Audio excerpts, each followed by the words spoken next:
Bienvenidos a Opiniones a Juicio, este ejercicio informativo, social, jurídico, de crítica social, en el cual debatimos todo. El día de hoy vamos a platicar y a discutir el tema de energías renovables, qué está pasando en el país con este tema y con esta materia. Desde el año de 2014 tuvimos una gran reforma, la reforma de Peña, la reforma Pro México, derivada del Pacto por México, la cual transforma todo este sistema, permitiendo inversión extranjera, permitiendo que se expandiera inversión, que se pudiera tener una inversión privada en el país. Y actualmente tenemos una nueva reforma que está siendo sometida a debate, que está siendo sometida a un análisis en tribunales, sobre todo muy profunda. Y bueno, aquí no nos vamos a callar nada. Una crítica social muy fuerte. Yo creo que siempre ha sido un puntal, porque finalmente estamos hablando de un país que, como es conocido, México, el cuerno de la abundancia, es sin lugar a dudas un lugar en donde los recursos naturales siempre han estado prodigiosamente instalados en nuestro país. Evidentemente venimos de una historia y la historia no nos miente. Venimos con una claridad en cuanto al nacionalismo, el nacionalismo de los 30, la rectoría económica, se acuña la frase en cuanto a temas energéticos de la rectoría económica del Estado, en todos los elementos que la propia Constitución señalaba. Se crea posteriormente, en los años 80, 90, por allá, creo que en los 80, este señalamiento que hacen los tratadistas, incluso de esto que se denominaba el capítulo económico de la Constitución, con el artículo 25, 26, 27, el 28, en donde se da una rienda de manera muy franca a la manera como se iba a tratar precisamente los temas de rectoría económica del Estado. Independientemente de esto, pues las transformaciones del mundo finalmente han cambiado, y cómo podemos tirar ese anclaje, cómo podemos tirar ese puente que nos lleve de este espacio, desde el nacionalismo, desde la rectoría económica del Estado, hacia un mejor lugar en donde los usos, los recursos renovables, los usos de última generación en materia de energía, ¿no? de energía, pueda servir para ello. A mí me llama poderosamente la atención que eso es lo que vino a hacer el cambio que hace la ley en el sexenio de Peña Nieto, con estas transformaciones. Y hoy, pues como que dimos un frenón en esta transformación, precisamente porque choca con una visión del país diferente y que más se hace allegar a esta rectoría económica de los años 30 en cuanto al nacionalismo revolucionario de nuestro país. Es correcto. De hecho, hay que precisar que esas adjetivaciones que hacemos, por ejemplo, que un frenón o que el desarrollo de los 80, yo soy un tanto cuidadoso con esas expresiones, porque una cuestión también de legalidad, el hecho de que las reformas del Pacto por México en el 2014 con la ley de la industria eléctrica, no quiere decir, tampoco digo que así sea, pero no quiero decir que hayan sido las más favorables para el... Hay un tránsito entre las reformas del 2014, que es la ley que está vigente, que dan la apertura al capitales extranjeros, a la inversión privada, para dar la oportunidad del desarrollo de energías limpias. Todo es idílico y vamos hacia la meta, ¿cuál es? Un país sustentable energéticamente, con energías limpias y renovables. Estoy de acuerdo, creo que todos estamos de acuerdo. El problema es que lo que es bueno para un país no es bueno necesariamente para todos los países, dependiendo del momento histórico de tu desarrollo en el que te encuentres. Pero también, no sé, pero también no hay que no ver qué tocas del país, también hay que pensar al mismo tiempo, y esa es la complejidad, que ahorita ya estamos tres países en uno con el TEMEC, y que el gobierno estuvo ahí y se celebró que fue parte decisiva para la firma del tratado, un tratado que le daba peso a estas energías llamadas bien o mal limpias, y que ahorita está incidiendo en el reclamo ante tribunales con la amenaza de llevarlo a instancias internacionales de que no se está cumpliendo con eso. Para el que no entienda la transición o no haya escuchado la transición, el TEMEC es el tratado de lo que era el TLC o NAFTA, actual, el que sustituye al NAFTA o al Telecan, ¿no? Sí. Entonces, efectivamente, y me queda clarísimo que este cambio de modelo en producción de energía da el traste con proyectos ya instalados en México, que de hecho que se van a tener que desahogar en tribunales nacionales y en el extranjero.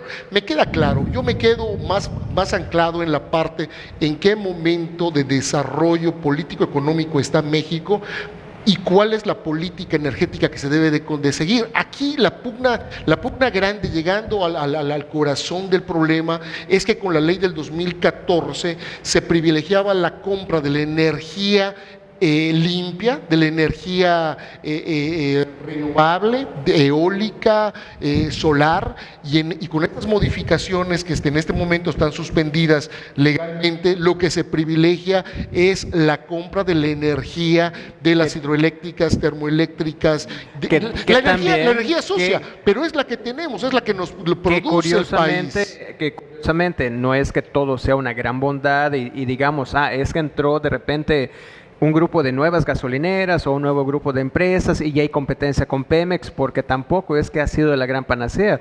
De hecho, el gran apagón que hubo en el país, derivado de la tormenta tormenta invernal que hubo en Texas, lo que ocasionó en México fue un apagón por la carencia de esta compra del gas, o la energía o del insumo para generar energía, ¿no? Tenemos una dependencia. O sea, tenemos una dependencia, evidentemente, claro, es una realidad. Yo creo que ahí es donde entiendo parte de la preocupación de Rafa, ¿no? Muchas de las superpotencias, no olvidemos que en esta preocupación de muchos activistas, muchos ecologistas, muchos protectores del ambiente, del hábitat, que desde hace 35 años tuvieron esta connotación a partir del agujero de ozono y de todo esto que la industria de alguna manera había causado. Nombres, China, Rusia, Estados Unidos, Canadá. Que hoy por hoy, al menos en Estados Unidos, en el caso de China, no han firmado los protocolos, tampoco las convenciones relacionadas con el no uso o la disminución del uso del carbono, claro, o incluso de temas que para nosotros son verdaderamente de una discusión de fondo, como es la utilización del combustorio o la utilización del carbono. Entonces, por eso te digo, claro, no hay que ser chauvinistas tampoco. Totalmente. En este esfuerzo, pero tampoco podemos dejar de ver la cara al futuro. Y verle la cara al futuro es buscar, en la medida de lo posible y con una planeación correcta, precisamente este puente que nos lleve a las energías que, si bien se ha señalado, no por ser limpias, pero son más amigables quizás con el medio ambiente. Claro. No sé cómo lo vean por allá. El punto está en que esto se está debatiendo actualmente en tribunales principalmente. Y tenemos... Pero con otras connotaciones, el tema de los derechos. No, claro, derechos humanos, que ahorita vamos para allá, pero tenemos el tema de las suspensiones, que ya hay suspensiones definitivas en el área, ¿no? Sí, ya veo, y vaya, y eso vuelve a sacar el tema de donde debe estar el debate, en lo social, en el aspecto ecológico, en el aspecto económico. Saca de la arenga jurídica, lo lleva hacia un linchamiento derivado de un juez en lo particular que fue tanto que ameritó la intervención del presidente de la Suprema Corte, que muchos consideramos que está muy cercano al presidente, porque la reyerta fue bastante subida de tono.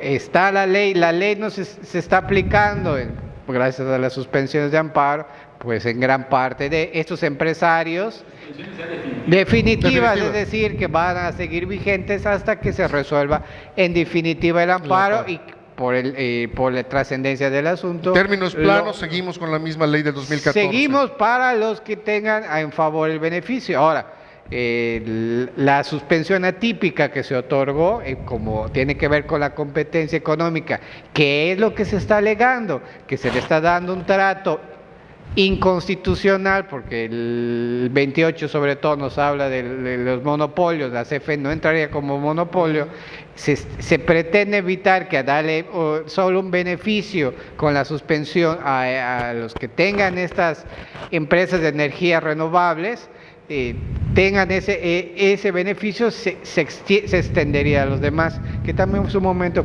fue una cuestión debatida. Ese es el aspecto jurídico. Otro aspecto jurídico que no ha llegado, no ha alcanzado es en el ámbito internacional, cuando se lleguen a abrir los paneles y demás instancias para hacer valer efectivamente el TEMEC, que también se puede hacer valer y se está haciendo valer los amparos. Ese es el estado actual de las cosas.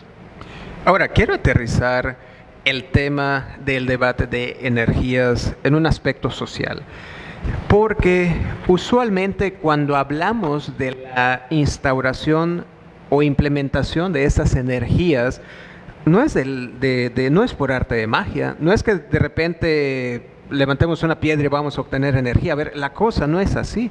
Se tienen que generar un grupo de megaproyectos para la generación de esta. Y está escogiéndose, curiosamente, en la península de Yucatán, al estado de Yucatán, para que estas empresas se instalen. Derivado de, uno, en primer lugar, la tierra es barata, la ausencia de conflictos sociales. Tercero, el agua que tenemos. De hecho, los megaproyectos se están asentando sobre el cinturón de cenotes y sobre el manto acuífero de la península de Yucatán, toda vez que esa se encuentra interconectada. Pero además se están generando un grupo de fenómenos. Por ejemplo, estas empresas, de acuerdo al marco normativo mexicano, no están obligadas a reciclar sus productos, y ya tenemos proyectos que se encuentran a la mitad de su vida útil. O sea, la tecnología que pusieron no era ni siquiera tecnología de última generación y estamos ya a la mitad. Segundo, son proyectos que se instauran derivado de un autodiagnóstico que se hacen las propias empresas. La Secretaría de Energía, cuando uno presenta los proyectos ante ellos, presenta el proyecto técnico, pero presenta también un manifiesto de impacto social que es autogenerado por las empresas. Y son las empresas las que van diciendo, creo que voy a impactar tanto a la flora, creo que voy a impactar tanto a la población. De hecho, ahora en su pantalla está apareciendo este diagnóstico. Vamos a poner unas pantallas donde está uno de los diagnósticos que se presentó por una de las empresas asentadas ya en el estado de Yucatán, y en el cual ustedes pueden ver que en el mismo dice que va a haber contaminación de agua, muerte de animales, que va a haber aumento del alcoholismo, que va a haber conflictos sociales y violación a derechos humanos. Pero no olvidemos que también bajo esa lógica tiene que haber ejercicios de mitigación. Totalmente. Por parte de la empresa. Pero son propuestos por la propia empresa. Entonces te dice, yo creo... O sea, debe haber un ejercicio de supervisión por parte de algún lugar del Estado. No, porque la Secretaría de Energía te permite a ti ponerte en un parque del cual tú le alquilaste tierras a los ejidatarios. Han acotado la flexibilidad que tenían, porque de hecho se aventaban hasta sus consultas previas las empresas privadas que después reportaban nada más a... También el tema de la consulta ha sido también muy manoseado. No, sí, de hecho... Actualmente la consulta previa, que era curiosamente una herramienta derivada del convenio 169 de la Organización Internacional del Trabajo, se establece la consulta previa como una herramienta de diálogo y de interlocución, pero se apropian las empresas estos megadesarrollos y la han convertido ahora en una herramienta de imposición, porque digamos que los grupos indígenas no están obligados a aceptar ese megadesarrollo, pero de repente la empresa llegaba con un proyecto y le decía a la CENER, oigan, yo quiero hacerlo. Y entonces obligaban a esos grupos a presentarse a estas consultas, que las disfrazaban de indígenas después porque iban con un comisario municipal o iban con un presidente municipal de algún pueblo perdido por allá y les pedían la firma y decían, es que pues es el comisario y el comisario es indígena. Pero Y ya con eso lo Aldrin, yo creo que hay una acusación por ahí permanente de que las empresas obtienen ventajas en lo que ellos buscan, que es claro, la iniciativa privada lo que quiere son generadoras de dinero, no están pensando precisamente en cuestiones de biodiversidad ni cuestiones de derechos humanos, realmente están pensando en un crecimiento económico. Por eso todas las empresas, hay que tener del Estado. Por eso hay que tener cuidado en la revisión, en las revisiones de las reformas constitucionales, que cuando se hagan realmente correspondan a los momentos históricos de los países, porque si no es como una medicina dada cuando una persona tiene otra enfermedad o no está enferma. En ese momento vamos a proyectar una imagen donde están los parques eólicos asentados en la costa de Yucatán, en el área de San Felipe y de Río Lagartos, y se va a poder ver cómo están asentados sobre cenotes. ¿Ok? O sea, ¿es válido hacer eso? ¿Es válido generar energía eléctrica sobre nuestra agua, el patrimonio cultural? Escuché que el San Santo había generado precisamente una defensa en esta idea que se tenía por parte de una empresa de poner un parque eólico más cercano al tema de San Crisanto, porque de alguna forma me explicaba la persona encargada de estos ministerios trabajando para elegir el San Crisanto, que la perforación de estos grandes los ventiladores que se tienen que hacer de los ventiladores, de alguna manera cambiaban el flujo del agua del manglar. Entonces, yo creo que hay especialistas, creo que evidentemente se tiene que generar, evaluar el impacto, sobre todo ante los jueces de distrito, los colegiados, acerca de este conocimiento científico que se tiene que tener. Es posible. Los amigos, ¿no? Los amigos de la corte. Es posible. Claro que es posible generarlo. Pero no hay que llegar hasta tanto. O sea, debiera entrar el Estado, como en su momento se protege la CFE, también se debe proteger los recursos naturales, porque eso también debería entenderse como una seguridad nacional. Estamos viendo ya que cada vez la depredación por la excusa o por la buena intención que se tenga de los propios recursos naturales, ya cada vez más en el tiempo presente, que en lo futuro nos está cobrando la factura. Paco, de que pareciera que el Estado no puede de alguna manera trabajar de manera coordinada con el sector privado en nuestro país.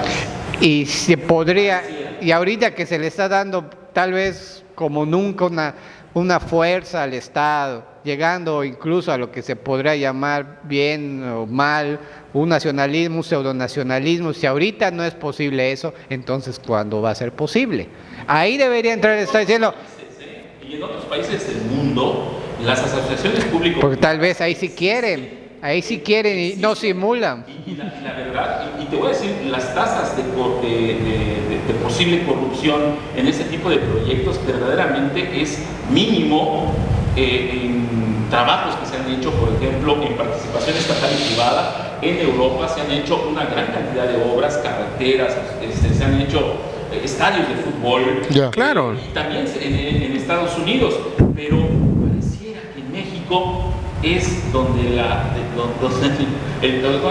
hay un dicho coloquial que la puerca tuerce el rabo, ¿no? Entonces, claro, pero aquí ahorita tenemos que como nunca se están las licitaciones ya se están dando directamente los contratos sin llegar a la licitación pública, la transparencia, ahí tú eres el macizo, pues está brillando por su ausencia. ¿Cómo vamos a aspirar a eso si no tenemos lo elemental para tener un punto de vista informado? Aquí en Yucatán tenemos el caso de la cervecería, tenemos el caso que se asentaron acá por el acceso de los fácil y productores barato del agua. de cerdo, tenemos, ¿por qué? Porque estamos hablando de posible contaminación de agua, estamos hablando que la extracción masiva de agua puede cambiar, de hecho, la salinidad del manto freático inmediato porque tienes que atraer agua. Ahorita que habla de Yucatán, para todos los que conozcan la costa, Chelén y Progreso, vean cómo le cambiaron los famosos espolones, ¿no? Le cambia la corriente al mar y vean cómo acabaron las casas. Se comió Ahora, la playa. Bueno, el caso clásico del muelle de Progreso, ¿no? El que se hizo hace Isla Cervera, 70 años y el que se hizo hace 40, 35 años. Y estás hablando de una toma donde ves clarísimo que el agua está estancada de un lado. Yo he tenido la oportunidad de encontrarme con empresas verdaderamente responsables con respecto a este ejercicio de planeación y que le dicen a estos megaproyectos, que le dicen a las empresas precisamente cuáles son las áreas de oportunidad que tienen este tipo de proyectos y las posibles afectaciones, y es entonces cuando la autoridad y el privado tienen que sopesar precisamente para no impactar negativamente a una colectividad. O Es lo correcto. menor posible. Hay que entender que sí es posible generar un megaproyecto que sea sostenible, Amigable. y que sea amigable también, no solo con el ambiente, sino también con la parte social y cultural que está asociada al proyecto.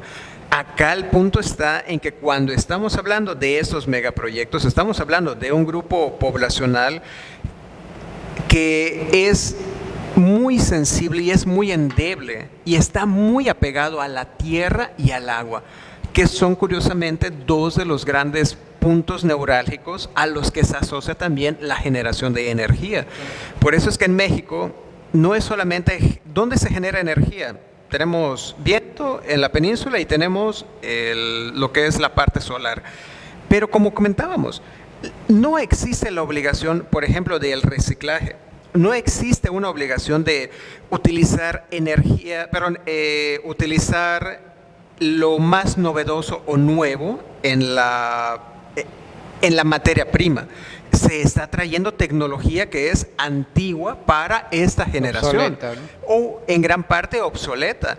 Y tenemos también un grupo de medidas que se están tomando que terminan afectando la parte territorial y poblacional. No Tenemos hay la obligación que se nos dé el trato como las de las demás naciones. Se está No, permitiendo así es. tal vez bajo esa tal falacia urgente necesidad, depende quién lo analice, que se necesita la inversión porque necesitamos crear empleos, y del otro lado tenemos a la costo de naturaleza que no producción, puede defenderse por sí el costo misma, de que producción nos terminemos de un decidiendo megawatt por esto. es por lo menos 30 o 40 veces más barato en la península de Yucatán al que tú puedes generar, por ejemplo, en Francia o en Inglaterra, o al que tú puedes generar en Argentina o en Colombia, derivado del precio, derivado de la accesibilidad que tenemos de los recursos naturales, ¿no? De lo que hablaba incluso la Constitución en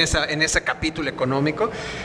Es baratísimo para las empresas venir acá. O sea, no es menor cosa la inversión privada que se puede generar. Y no es que se defienda. Bueno, de hecho esa Pero es, el ya ahí Estado vienen los amparos mexicano- y las suspensiones. Claro, pero el Estado mexicano también podría generar energía limpia, energía que fuese lo suficientemente amigable con Que el se ambiente, necesita. si es que fuera por allá. Yo creo que se necesitaría de entrada invertir, pero tenemos una política extremista de CFE austeridad prefiere- que no quiere invertir. La CFE es más fácil quemar combustóleo. Se va a fortalecer la planta nacional, independiente que esto implique mayor contaminación y mayor costo que se va a volver subsidio. Me queda clarísimo. Esa es la... Pues, Como decía Paco, ¿no? El surrealismo jurídico mexicano va a detenerse cuando no caigamos en la tentación de reinventar un país cada 6 años. Y va a pasar. tal vez no sean 6 años, depende de los vaivenes políticos, pero vamos a ver una reconversión de la Constitución en cuestión de energías. Volvemos a la Constitución. Si la idea era que en la teoría se dice que la Constitución es rígida, pero con los casi 800 reformas parece una broma. La idea es evitar que estar volviendo a empezar ahuyentas capitales extranjeros, de certidumbre jurídica, y en este caso en el tema de energía. Eso se va a pagar. Tenemos una retroactividad, entonces no les da certeza, no hay seriedad. Al capitalista, si es al depredador que se vaya, qué bien que se vaya, pero al amigable, al que quiere invertir de buena fe y sin dañar, y cumplir, porque muchas veces no solo el empresario es malo y depredador y mercantilista, hay quienes también quieren colaborar y está bien que ganen, digo, por si no serían empresarios. Aquí lo difícil de hacer pero también reforma es que parece tecnológicamente hacia atrás, ¿no? Es que sí está para atrás. Es que en vez de avanzar hasta lo renovable y limpio, como que regresas a la quema de combustible fósil, y entonces allá la falta de entendimiento que yo lo radicaría en la posición social de México. Si fuésemos a quemar combustible y existiera una forma de reciclaje y existieran junto con energías alternas o un sistema combinado, creo que nadie haría una evolución. Pero bueno, vamos a dejar acá la discusión, vamos a ponerla, como siempre, a opinión de nuestro público, pero ¿quiere escuchar alguna consideración final? Aldrin, ¿qué opinas? Pues solamente comentar lo que aquí en la mesa ha quedado, las mejores opiniones quedan a juicio de nuestros amables oyentes. Rafa. Pues simplemente que la propuesta debe venir atendiendo las fortalezas actuales, las oportunidades de desarrollo tecnológico que tenemos y abrir muy bien los ojos para poder diferenciar de la agenda política, de la agenda legal, de la agenda económica y no meterlas en un solo pulpo porque podemos cometer grandes injusticias. Yo creo que habría que convocar seriamente a especialistas porque es un problema interdisciplinario, no solo es jurídico. Estamos hablando de energías, de distinto tipo, que se involucran distintas regiones, como lo decías bien en la consulta previa, escuchar a la gente que tiene ancestralmente esos terrenos, esas aguas bajo su cuidado, que opinen y entre todos encontrar soluciones. No tiene que ver necesariamente el monopolio de una energía, sea renovable o no renovable, sobre otra, no. Hay ejemplos mundiales donde se ve que se puede todo coexistir y es cierto, estamos en un país que no puede desprenderse del petróleo y del carbón de manera abrupta, es cierto. Pero tampoco lo es que se cierre de tajo como se está haciendo, se eche para abajo las inversiones, los compromisos ya establecidos. Claro. ¿Por qué? Porque eso de antemano, como ya hemos dicho, inviertes la inversión en un mundo todavía azotado por la pandemia, en lo que se está peleando es por invertir y generar recursos. En conclusión podremos decir, es un tema muy complejo que no puede terminar lastimosamente siendo tratado y vulgarizado con una grilla politesca que no nos sirve. No nos sirve y interésele o no a quien nos esté escuchando.